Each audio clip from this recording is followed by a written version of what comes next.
First of all, thank you.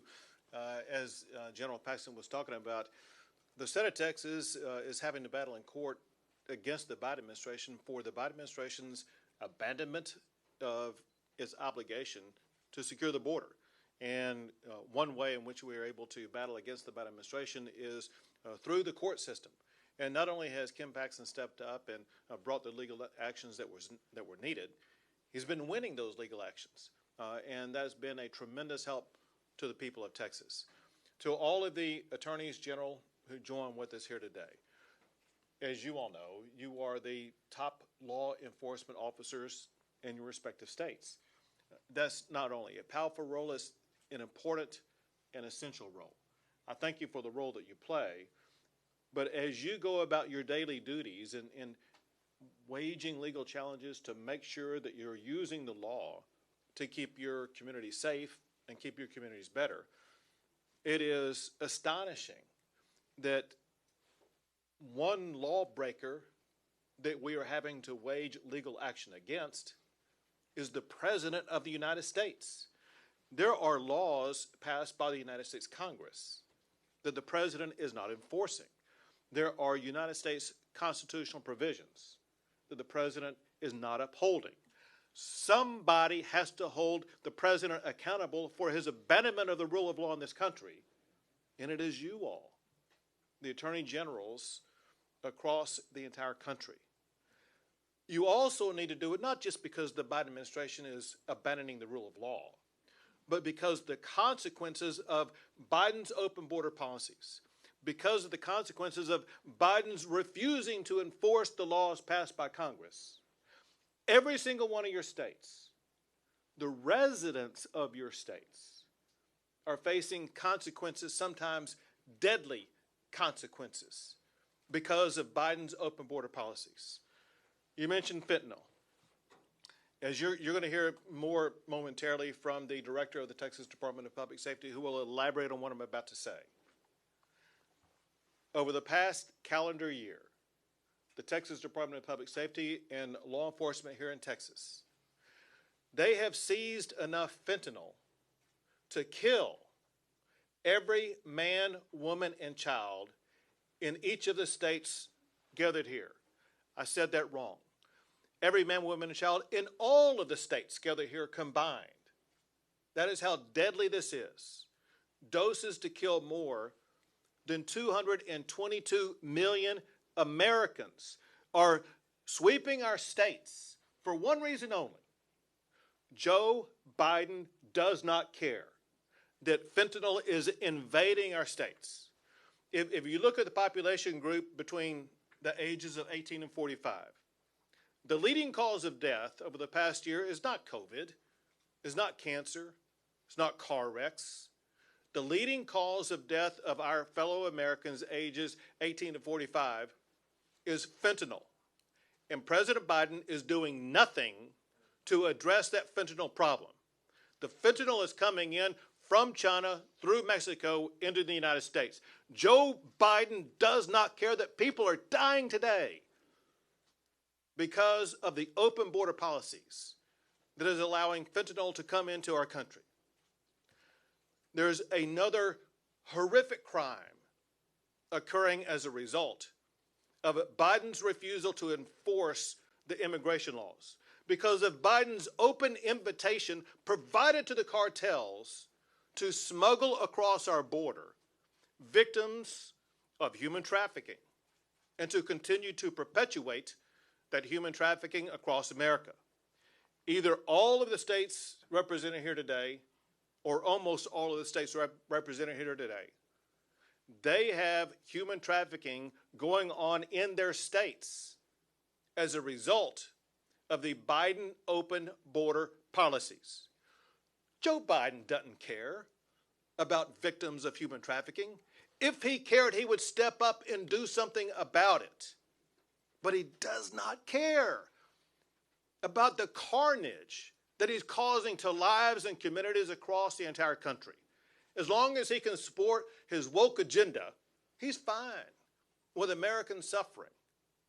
And yes, we're dealing with tragedies on our border here, with homes being invaded, ranches being ripped apart, lives being affected.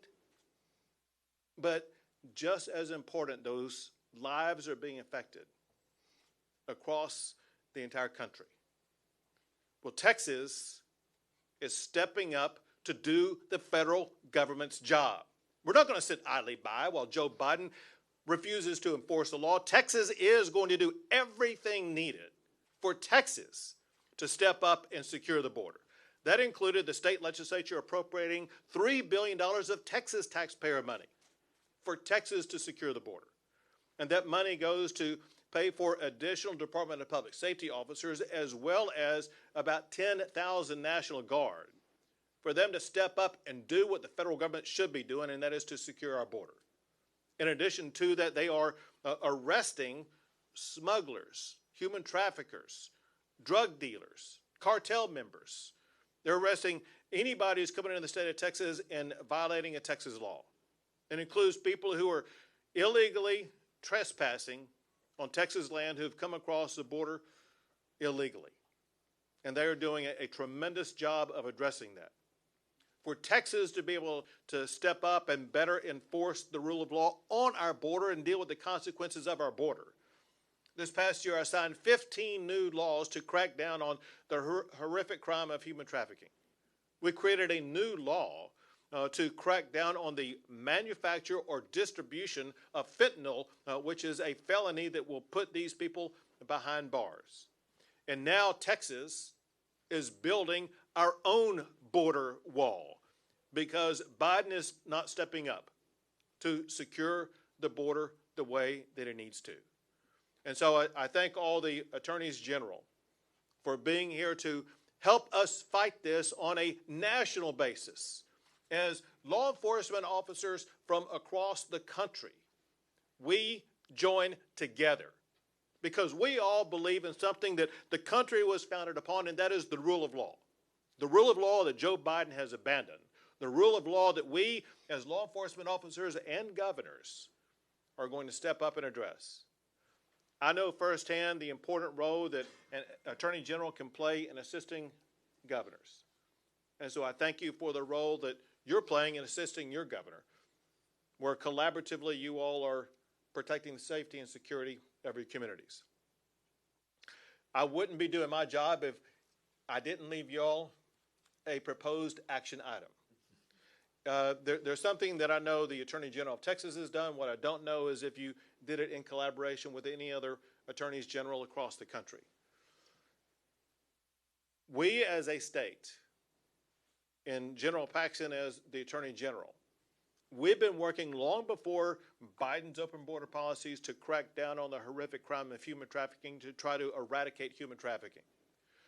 When we learned that publications like Backpage and maybe some other publications were using advertisements or other publications to advertise to actually promote human trafficking, it's my understanding that General Paxton took legal action to shut it down.